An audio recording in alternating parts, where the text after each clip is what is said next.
This is Optimal Living Daily, episode 1696, The Why and How of Self-Care by Randi Kay of naturallyrandikay.com. And I'm your narrator, Justin Malik, reading you blogs every single day of the year. And we have 5 shows covering different topics. Search for Optimal Living Daily wherever you're hearing this to find them. But for now, let's get right to it as we optimize your life. The Why and How of Self-Care by Randi Kay of naturallyrandikay.com.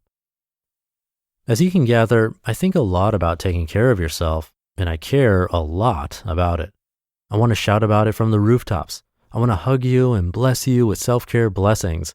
I want to grab your shoulders and shake you while I yell how important it is in your face.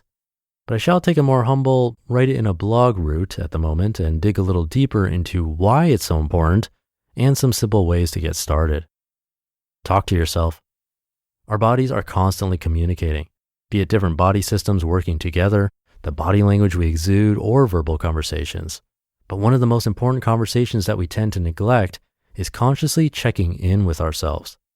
I wrote a few posts ago about negative self-talk and to start gently changing that conversation with ourselves. But along with that, there's the honest feedback conversation. It goes something like this. Hey, body, mind, or soul. How are you doing today? What do you need? How can I help this whole day go better? And then taking the time to listen. For me, some of those answers tend to be something like this. Oh, hey girl, thanks for checking in. Yeah, I'm doing pretty good, but my neck and upper back hurt a little. I think you slept kind of funny. You should do those neck and shoulder stretches that I like. Oh, and though we totally loved those cupcakes from Nicole's last night, my tummy hurts. Eat a little lighter today, okay? Okay, cool. And by the way, you are the bee's knees. It may seem silly and you may feel like you've got a little Golem-Smeagol convo going, but it's okay. Keep going with it and you will come to cherish that daily inner dialogue. I have come to not being able to function without it. Movement does your body good.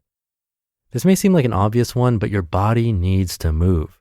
And yes, it moves all of the time, but we need that time of intentional movement.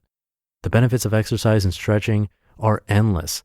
And yes, we all know them, but seriously, folks, if we don't stretch and move and tend to our aches and pains, it can lead to incredibly negative and serious consequences.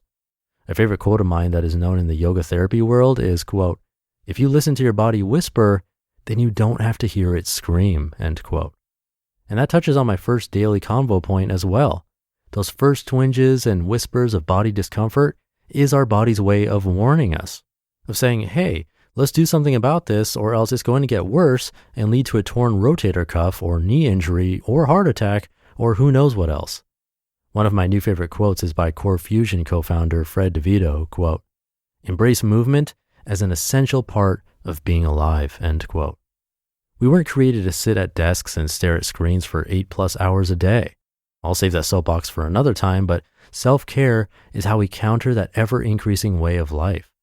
And if you are up and moving for most of your day, self-care is how we create some stillness and more therapeutic movement and habits.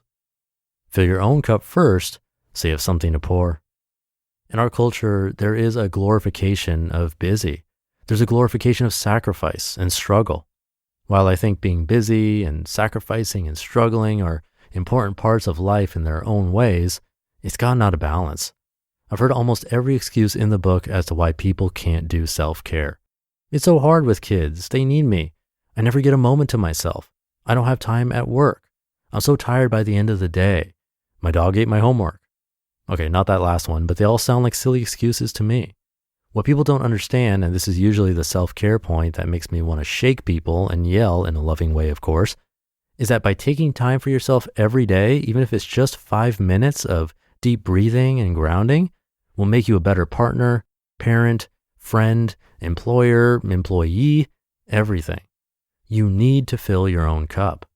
If you really want to be the person you want to be in the world, you must take those sacred moments to yourself to take good care.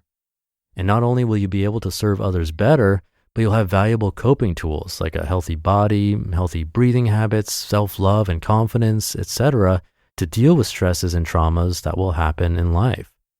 In summary, to put it all into a sweet-smelling, glossy package, check in with yourself daily to receive guidance on how to move and stretch and care to yourself so you can be that kick ankle force in the world. You've got a lot to do, my friend, so please set yourself up for success and enjoying the journey of life with a self-care practice.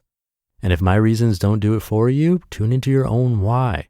Put some love and motivation behind those shoulds in your "I know I should do this" conversation. You just listened to the post titled "The Why and How of Self-Care" by Randi Kay of naturallyrandykay.com. And I'm going to keep this ending nice and short for the weekend. Have a great weekend if you're listening in real time, and I'll see you tomorrow, where your optimal life awaits.